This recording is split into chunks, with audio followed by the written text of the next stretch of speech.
Hey guys, Said here from SG Hidecast. Today we'll be looking at the 2018 Jaguar XF, and this is my first time doing a car review, so I hope you guys like it. And yeah, let's get started.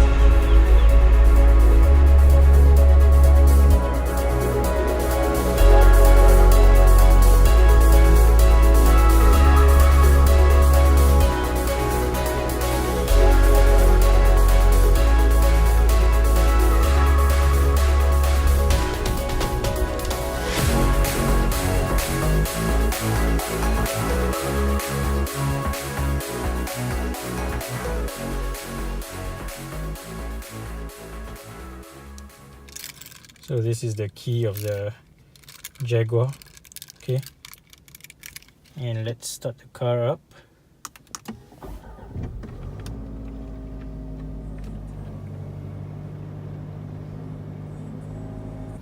Okay, so let's take a look at the interior of the Jaguar XF. So here you have your normal, window, you have your window controls here, okay, and here you have your memory seats and your lock and unlock buttons here.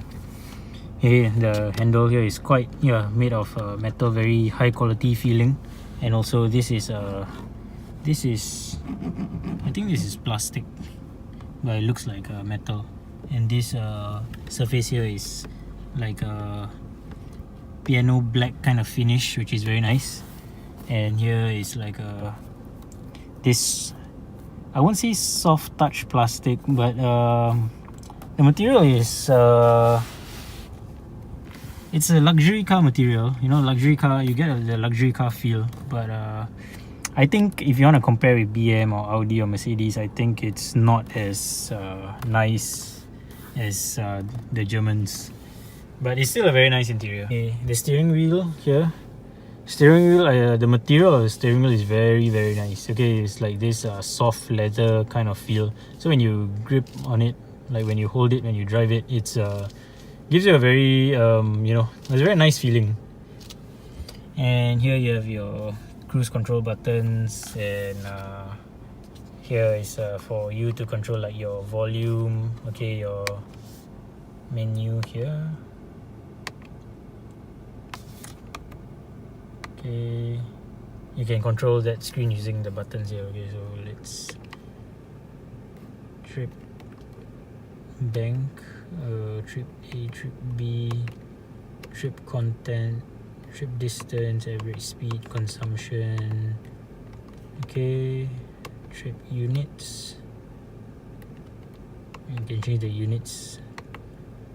Yep, so these are the controls, and you can accept and reject calls using this button. Voice command and mode for you to change your audio source. Okay, so you can change it using the buttons here. Actually, I think it's easier if you just select from here. Okay, speedo cluster here is the needle goes all the way up, the speedo goes all the way up till 280. The middle screen is simple and informative.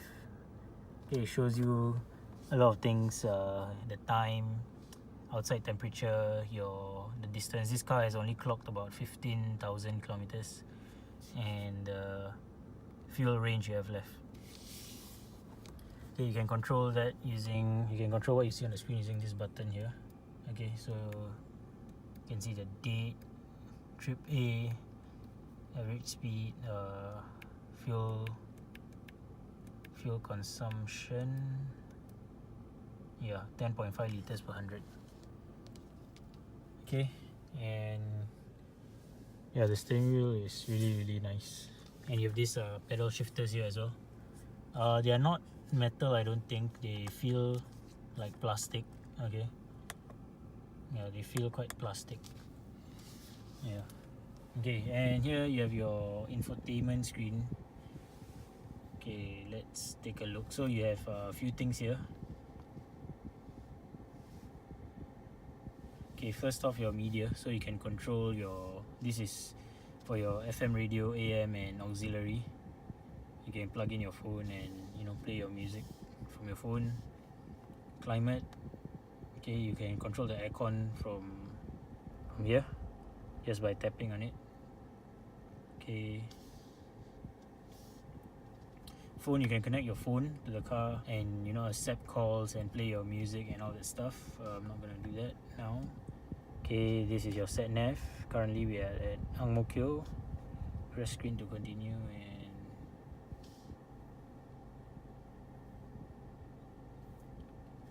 okay, I think it doesn't recognize pinch to zoom. Okay, yeah, so I think it only recognizes like when you wanna pan somewhere else. Yeah, I don't think it recognizes pinch to zoom. Okay, so you have your, you can zoom in and out using this thing here. Okay, and then let's see what we have here. Is probably your, yep, you can enter an address, enter town. Let's see. So it's a keyboard, not unlike you know, BM and Mercedes, where you have the sort of handwriting. It can detect your handwriting on the swivel wheel. Okay, this one doesn't. So let's say maybe Kalang, for example. Okay, it doesn't recognize that. What does KAT? Katong. Okay, let's see. Okay, okay, so let's see, Tanjung Katong Road. Enter house number. Let's say 12. Okay, there's no 12. 13. Okay. And the route is being calculated. Okay, so let's say yes. Please proceed to the highlighted route. And how do you stop? Okay, so you stop by pressing this button here. Okay, and then what else do you have? Let's see.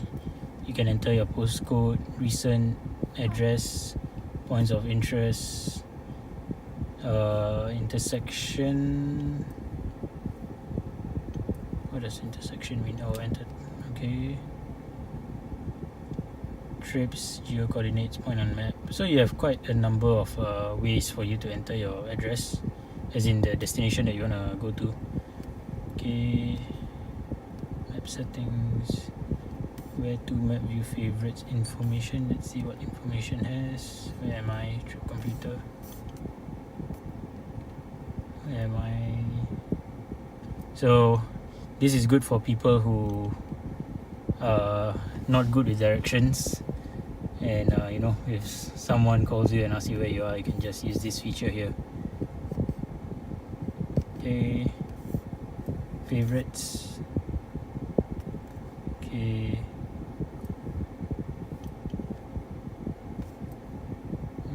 map view.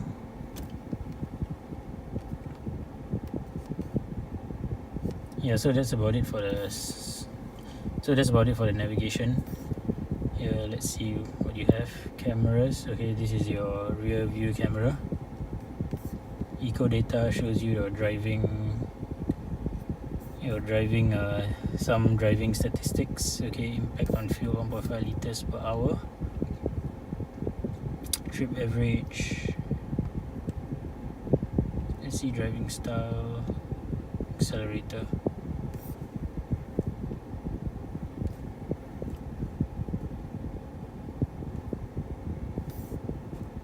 Advanced trip. Okay, so you have all your statistics here as well. Okay, and low friction launch is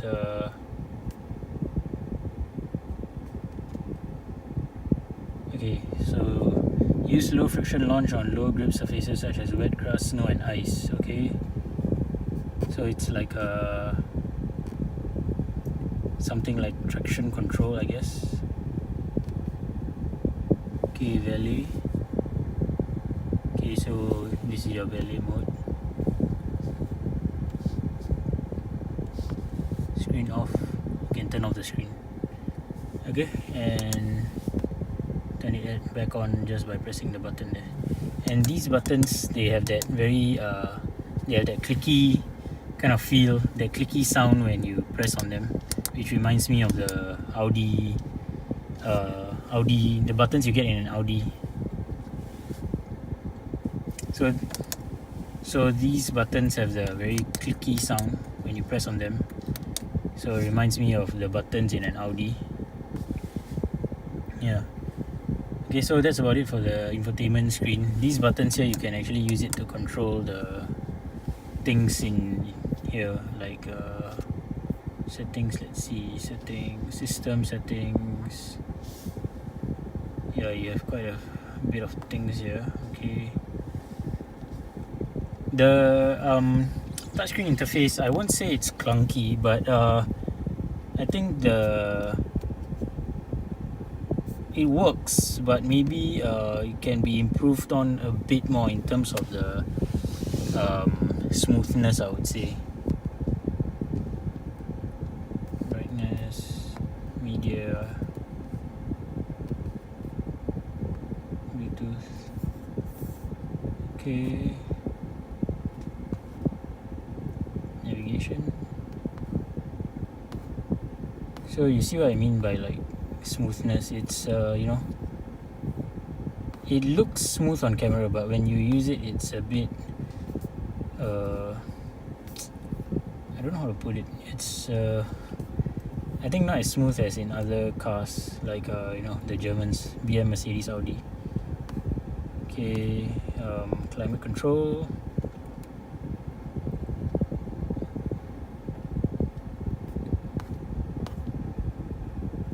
Low friction launch. Yeah, that's about it. So moving on, this part here, you have your aircon controls for your passenger side and your driver side. Okay, control the fan using these buttons here. Okay, so I just turned off the aircon, turn it back on, and you can control the temperature here. It has that very nice clicky feel, which I really like. Okay, and then here is your volume control for your radio. Radio is not on, so yep, no sound coming out. Okay, so yeah, that's about it for your aircon controls. You have this this part of the car is the finish is very, very nice. Okay, so it's like this piano black kind of finish, which yeah, it's not even a fingerprint magnet. Look at that. Yeah, you can't even see. Okay, maybe you can see a bit, but yeah, it's not that obvious when you have fingerprints on there. Okay, and yeah, you change your gear by selecting your different gears here. Okay, and here you have your engine auto start stop. Okay, I usually put it on off because I hate auto start stop. This is your driving mode. Okay, so this is your normal mode, dynamic mode, and eco mode, and this is your rain, ice and snow mode. Okay, so just leave it in eco mode. Okay, and this is your traction control. So this is your ASPC button, all surface progress control. So what it does is it provides like assistance in low traction situations. So for example, if the surface is wet or something like that, the car will help to exert like optimum traction control for you. Okay, so it's like a low speed cruise control, something like that. Yeah, and if you press on it, then it will say ASPC off. Select the gear. Yep.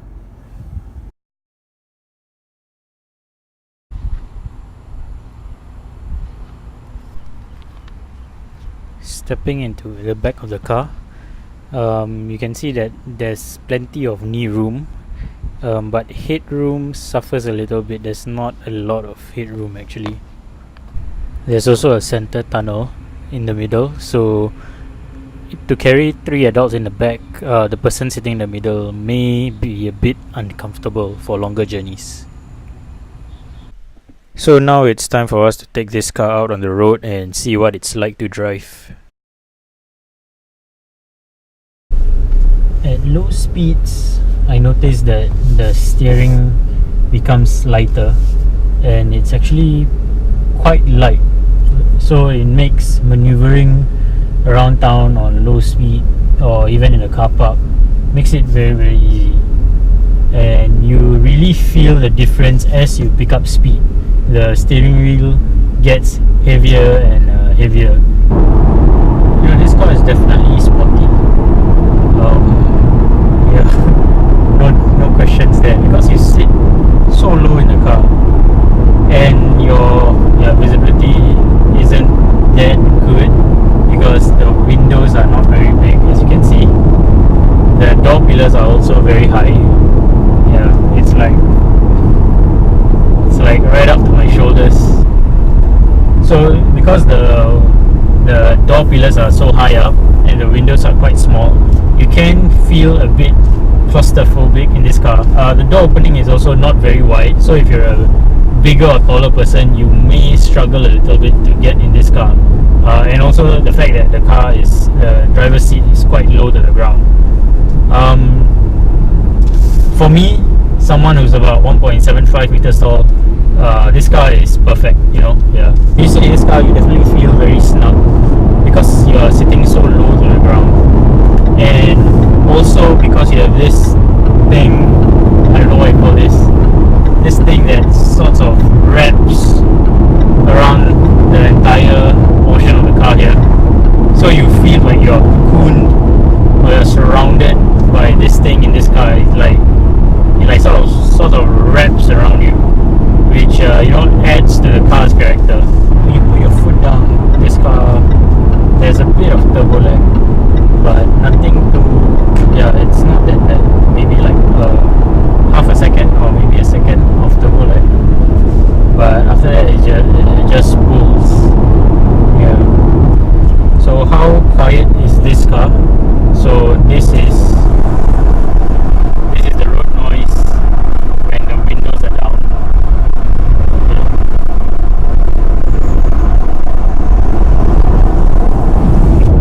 And this is the car when the windows are fully up. I think the soundproofing in this car is not bad. Yeah, definitely not super quiet, because you don't get a lot of wind noise, but you do get some road noise. So I'm not sure if it's just the car or the tires. Well, I felt like, okay, when I was making that U-turn, I felt like when I locked the steering wheel all the way, there was like some spring at the end which prevents me from like turning the wheel even further. I don't really know how to explain it, but there's a like springy feeling which is interesting. The suspension on this car is more to the firm side, but it's still, I would say, still pretty comfortable. But if you're looking for a car which is, if comfort is one of your top priorities, you should be considering another car, maybe like a 5 Series or E-Class, because this car is more to the sporty. It's more sporty than comfortable. sound system on this car is excellent. It comes with a Meridian sound system, so I'm gonna let you guys listen.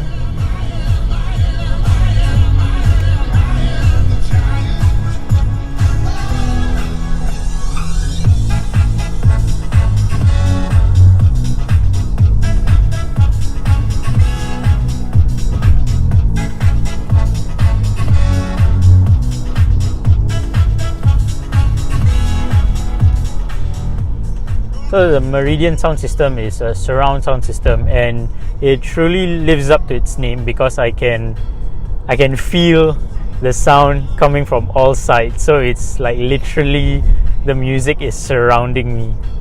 Who is this car for? I would say this car is for those who need to ferry their family members once in a while. But most of the time they are in the car alone, and they are looking for something which is very sporty, something that is more, I would say, unique, something that's not as common as your BM, Mercedes and Audi. Then I would say, yeah, this Jaguar XF is perfect for you. Yeah. If you're looking for something fast for Singapore roads, I would say this car is fast enough. 0 to 100 is about 7 seconds, somewhere around there for this car, which is, yeah, not bad. But if you're looking for a faster car, definitely you need to check out the Jaguar XF XFS, which has a 3-liter V6. I'm not sure if Jaguar brings in the S line, not S line, sorry, that's Audi. If it brings in the XFS into Singapore, the XFS comes with a 3-liter V6 engine and does 0 to 100 in about less than 6 seconds. I think it was 5.3 seconds or something like that. So what do I think of the Jaguar XF? Overall, I think the Jaguar XF is an excellent car. It's the epitome of a sports sedan. It's practical, yet it's very, very sporty. So it definitely serves, I think it serves a more niche customer segment as compared to, you know, your traditional BM, Audi and Mercedes. So that's my first attempt at reviewing a car. If you're interested in more Singapore car reviews, definitely do subscribe to our channel because we'll be reviewing cars every single week. Also leave a comment to let us know what you think. Your feedback is highly appreciated, so we know what to focus on in our next video. So thank you very much for watching, and I'll see you guys again soon.